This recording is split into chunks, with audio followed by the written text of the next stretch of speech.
Yo, yo, yo, welcome back to the Further Your Lifestyle podcast, conversations on lifestyle, passions, and hustles. My name's Chris Furlong.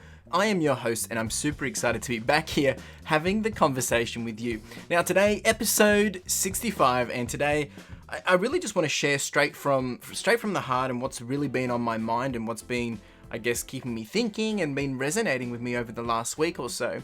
And I guess some ways you could put this as is maybe it's a bit of a pulse check or a bit of an episode where we kind of just ride through a series of questions, things that I've been thinking about and talking about over the last week. But really, I'm going to go through a bunch of different questions or statements that I believe will help prompt you to think about the same thing, but also get you to maybe ask yourself some of these tough questions or to think, is there something here which will be relevant to you or maybe help you ponder or maybe just get some fresh perspective. Not here to say that my ideas are the right ways. I'm essentially just sharing. And I think all these things that I talk about will be relevant to us in one way or another, more than others for some and less for others for some. But yeah, let's just really just dive into it.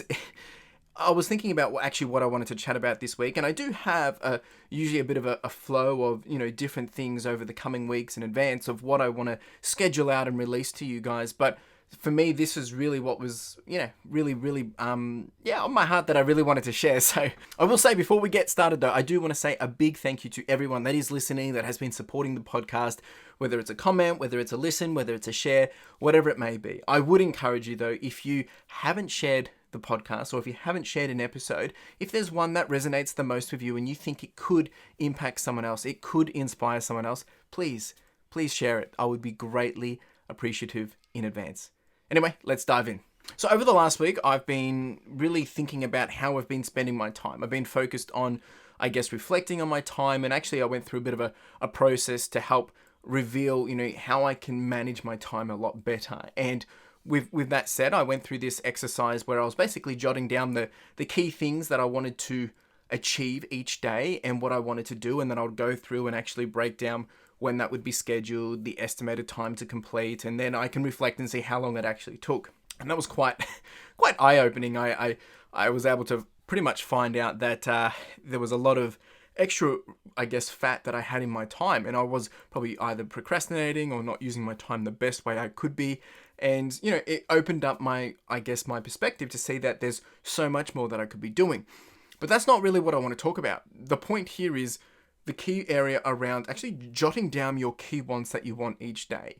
And it's kind of like, I guess we could call it as top of your mind. What's the top of your mind? And I think this is really the one thing that is burning the most, or which is hot off the press, that is, keeping you up at night or on your mind or keeping you always thinking. And I think whether it's journaling, whether it's, note taking, whether it's scheduling your day or just whatever, I think if you do need to be a little bit more productive, something that I would really encourage you to try and test out is jot down those things that are hot press on your head, meaning the things that are just, burning your mind, the things that are at the top of your mind, the things that are making you think, whether it might be a new business idea, it might be a cool little idea, it might be something that you're excited to do on the weekend, it might be something that's stressing you out. Whatever it is, draw a little box on some paper and just jot down these things. What's the top of your mind? What are the things that are on your mind? What are the things that you want to be doing today? What are the things that you're needing to address, or what are the things that you're needing to give some attention and love to? And it just helps take the weight off the shoulders. It helps take the weight off your mind. And then, of course, you still got to go do those things. But I think jotting them down, it's just going to help you have that extra clarity. Now, you might think, Chris, this is such a simple thing. And that's exactly what it is. It's such a simple thing, and I had neglected doing this for so long. I was doing it in small dot points, but now that I've changed it over the last week and a half of doing this exercise of, programming how I'm spending my time each day, this has been a big win. So my first encouragement, my first statement, my first thing that was really what I wanted to talk about was, leveraging the top of your mind and actually taking the process of jotting it down, getting it off your head and getting it on paper, and then you can take action on it. So I guess, if just to clarify, so when you are planning your day or your week or whatever it is, ask yourself this: what's the top of your mind? And also, this might be a great conversation starter with 1v1s, when you are catching up with someone, or when someone doesn't know how to start, or to help break the ice, is ask them, what's the top of mind, right? And see what comes up. And with that, a nice segue in the same spirit or in familiar elements, I guess. Another thing that I like to keep myself in check with is asking myself this question each day. I don't do it every day, but I do it every day that I feel like I'm not getting towards where I want to be, and asking the question of what is one thing that you can do today to get you closer to your North Star. Now, I've talked about this a lot and I continue to talk about it because I think it's very, very important. And I also believe that this one is easier said than done. It's not always easy to, I guess, prioritize time for the things that we want because other things take time away from us. But it really should be our priority. If you've got these goals, dreams, aspirations, or things that you want to progress towards, you need to ensure that you're giving some time and space to help these things flourish, to help make sure these things are blossoming. Otherwise, it's not going to happen. That's just the reality of it. And it's not about doing big, big steps, all at once. It's about doing small steps each day. It could be as simple as, doing a lot of things if you've got the time. It could be a matter of doing a small or a big thing. But the key thing, as I just said before, is consistency daily, not massive mountains overnight. You can't be putting that pressure on yourself, but you can't also be saying, oh no, I'm not going to get it done because you didn't do anything. If you've got 30 minutes, spend 30 minutes on it. If you've got 3 hours, you can spend 3 hours on it.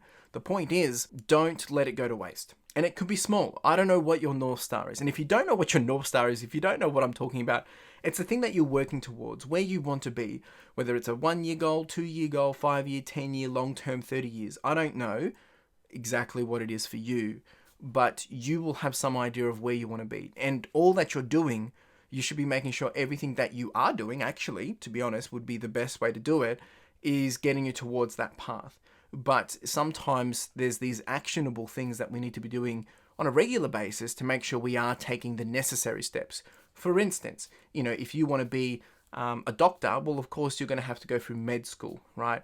Now, that's great. Okay, you understand that. But also going through the process of studying, going through the process of doing a placement, going through the process of extra learnings, going through the process of, I don't know all the details behind it, but all those things are the bigger picture things in helping you get towards to where you want to be.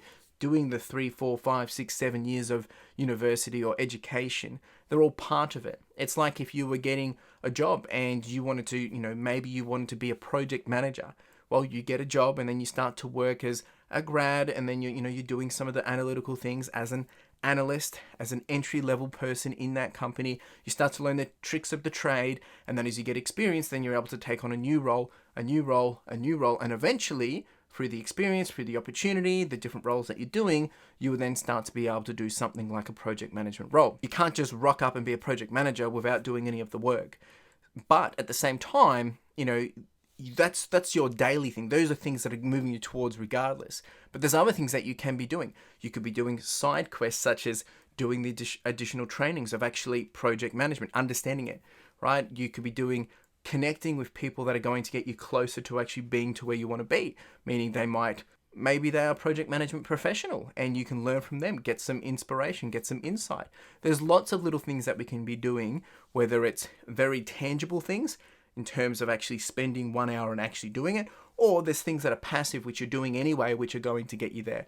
But the big question is, you need to be able to call out, what have I done today? What is one thing that has gotten me closer to my North Star today? If no, why not? Or what will it be today?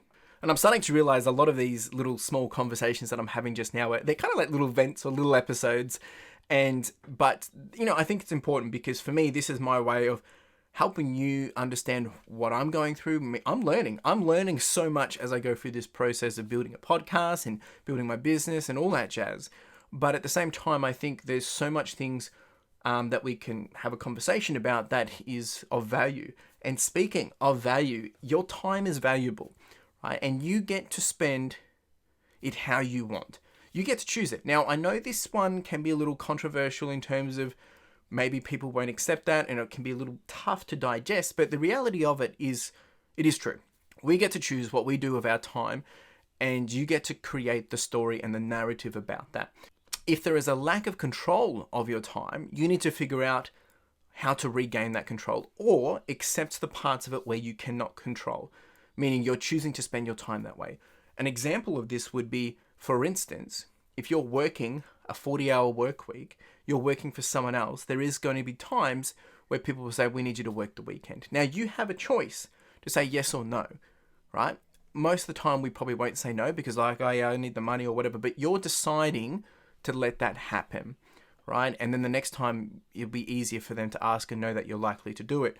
But the point here is like, there is areas out of our life where we're probably getting more dictated and we're not being able to have that control at our best ability. But at the end of the day, you still have a choice.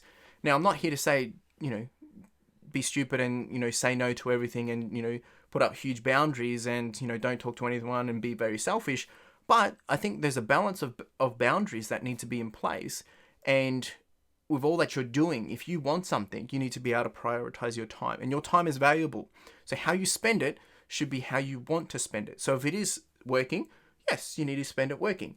But if it's working on something else, if it's spending time with family, if it's doing some, some self-improvement, whatever it may be, you need to find what that is. Excuses are really easy to make, I guess, when we're blaming them on someone else. That is actually the reason why our time isn't being spent how we like it. If that makes sense, right? So if someone else is saying, oh, I need you to work this time, right, and you agree to it, it's not their fault. They've asked you. You had the choice. And I know sometimes it's not as simple as, oh, I can't just say no, but there is, if there's context there, right? You can explain why you're saying no. You can explain, and you shouldn't have to justify why you don't want to spend your time doing that, right? Now, I'm not saying you can't work and you can continue to still get a $60,000 salary, because that doesn't work. But there needs to be some level of balance and boundary to understanding what you want from your time and how much time you're going to give. We are responsible for us and how we use our time. If something doesn't sit right or stick right with you, then you have the responsibility to change it. No one else is going to do it for you. You need to push for the change. You need to create the change. You need to help make that come to life. Yeah, it's a tough conversation to have, because I think a lot of us will agree and disagree, but it's easy for me to say because I'm not working the 9 to 5, I work for myself. But I definitely can see that, even how I spend my time, if I don't get something done, I'm the only one to blame. I'm the only one that's responsible and accountable to that. So I can't blame anyone else. And I think we need to see if we can bring that same perspective or approach into all that we're doing, and not just blame it on other people when they're the ones saying, can you come do this? And we say yes. Next one that I want to talk about is a statement, something to think about, something to ponder, and here it is. The difference between the person ahead of you versus the person behind is the action in between. And it's that simple. It really is. Do today what you want to have done by tomorrow. Right? It seems so corny and cliche, but look, a lot of the things that I'm realizing is if you want something in a year's time, you got to do the work between now and then. You can't get to 2 years later and then think, oh, only if I had started 2 years ago. Well, you'll think that anyway, but that's why it's important to understand where you're going, what you want, and what's it going to take to get there. I was chatting to someone just recently, and I'm not going to use names or anything, but let's say they wanted to sell a product in a retail store. Now, I don't know the process of getting your name or your product or your brand in a catalog in a store. I have no idea of that process. And neither did the person. But I said, if that is an end game of where you would like to be, it's probably really important to understand what does it actually take to get to that point. Don't build up this amazing brand, this amazing product for 2 years, 3 years, and then assume that you can rock up and just say, hey, I've got a good brand. I want to be in your store, right? Because they might say, oh, you need to do X, Y, and Z. And then you realize you've got to spend another 2 years to get it right. So you're better off at the very, very beginning is go knocking on the door, get on the phone, call, email, whatever it is, and actually say, if this is what I want to do, what does it take? What do you need? What for someone to look at my brand, my product, and say, yes, we want to have it in our store, what is that going to take? What do I need to be doing? And that way you understand a very clear definition of what it is you need to be doing or have done or achieved in a certain amount of time, or what does that look like to get that. Now, you might then realize that's not what you want. But at the same time, you now have a clear view of what are the action steps you need to do to get there. The key being action.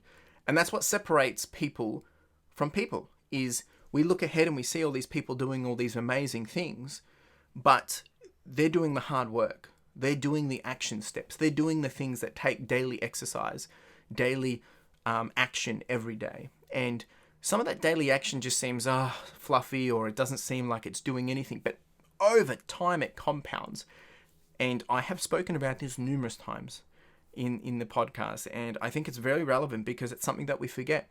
You know, if you tell someone you're going to do this, you're going to do that, and you sit on the action and you don't do anything.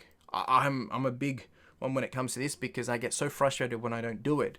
The only person you can blame is yourself. So don't look at other people and think, they've got it all figured out. They've got it all together. They know what they're doing. Well, maybe they do because they've been doing the work for so long. They've been doing the action for so long, and you can do it too. So you got to start today though. You can't wait 2 years and then assume that it's all there, because it's going to take you 2 years to get that growth, that consistency, or I'm just using 2 years as an example. So if you want to be like the person who is greater than you or better than you or someone that inspires you, then you have to do the action between now and what it takes to get to that. And of course, if you want to know what that looks like, you need to ask the person, what did it take to get to here? What are you doing? Success leaves clues. Follow those clues. The next one is something that's kind of been quite close to me this week. And I think it's a very important conversation to have because I think we all experience it. And this is really the scenario or the context of it. When you thrive, you'll have two reactions from the people around you. Those who come along for the ride and grow with you, and those who will try to slow you down to make themselves feel better. Make sure you spend more time focusing on those with you than those not. Now, this one I think is very, very important for those that are in the social media space, whether you're on YouTube, whether you're doing Instagram, TikToks, whatever. You're putting yourself out there. Now, you're going to have people that come around you and support you and build you up and encourage you. And that's going to be like the 99% of the people that come with you, right? Your community, whether that's 10 people, 100 people, 10,000 people, or 1 million, right? They're going to be the ones that are there to support you. But there's going to be plenty of times, they're the outliers, but there will be plenty of times when people come along and they pick on you. They make stupid comments, or they pull you down, or they start to have a bit of sarcasm, or they try to troll you. And we spend so much time, and I say we, meaning I've done this too, so much time getting focused on that negativity and thinking, what have I done wrong? You start to defend yourself. You're trying to get, what am I doing wrong? Is it what's going on? And you start panicking. And when really you've got all these people, usually, 99% of the other amount of people. So if you've got 1,000, let's say, you've got 991 people vouching for you, and you've got one person that's pulling all that down and absolutely destroys you. What you need to do is learn a way to work through that. And I don't have the answer. It gets easier as I get more of it. But when you don't have it for a while, and it's kind of like someone coming up and slapping you. And you have to go and kind of reposition yourself and just kind of, bring yourself together. So this is one really, I'm not going to say I have the answer for it, but something to really think about. The next time someone brings you down, don't focus on them. Fall back onto the ones that are bringing you up, and make sure that's where you spend your energy and time, not on the negativity, but on the positivity. And my final question, statement, thought that I want to leave with you today, and it's a really important one, and it is, are you living your best life? Now, this one, it has so much depth to it, but it is a solid question, and it's a question that I've been continuously asking myself to make sure that all that I'm doing, I'm happy with. Because if there's things that you're not happy with, you get to choose. We've spoken about that. You get to choose how you spend your time. And if you're not living your best life, how do you change that? And I'm not saying go quit your job and go, sit on a beach for the rest of your life. If that's what you want, yes, you need to work towards making that happen. And it's not as simple as climbing mountains overnight, but, taking those small steps over a period of time to make that happen. And all these intertwine, right? So if you aren't living your best life, if you feel like you are not, then what are the things pulling you down, and what can you do to make that change? I've got 2 follow-up questions from that. So if you're not, what are you going to do about it, and why not? And if you are, then share it with me. Let me know. Drop me a comment on Instagram, or reach out, via email, or you can drop a comment if you're watching this on the YouTube, however it may be. let's connect, let's chat about it. But more so, if you're struggling in this area, if you don't know how to get out of this rut, if you don't even know where to start to push yourself towards a North Star or anything that we discussed about today, please, let's connect. Let's reach out. If you would like to chat to me, I've got a little link in the description below. You can reach out. We can have a chat. It can be by email. We can do a one-on-one. We can chat, right? Because at the end of the day, I want to help people further their life, further their lifestyles. And sometimes we just need someone to cheerlead, someone to just support. And that's what I want to do. So if that intrigues you, check it out. Check it out. No pressure. All right, folks, there you go. That is episode 65. And once again, I'm so grateful for everyone that is listening, everyone that is supporting and coming along for the ride. And really, this was just an open heart conversation, really what I wanted to just, get off my chest and share with you all. And I hope something has resonated with you. If it did, share it or let me know. Let's connect. Let's continue the conversation. Otherwise, I hope you have a wonderful day. Cheers. Now, if you didn't know, we do have the podcast merch, and this is with a key focus of enamel pins. Now, if you haven't checked these out, make sure you do, because the intent of these are really just to be a small token and a reminder for you to charge on, to push on, and to further your lifestyle. Whether it is a gift for someone else to encourage them, or maybe to inspire them, or maybe it's a way to motivate yourself, or you can simply just make a purchase to simply support the podcast, which would be greatly appreciated. We do also have some sweaters and some long tees, so make sure you check it out. Link in the description and in the show notes. Really do appreciate it. Cheers.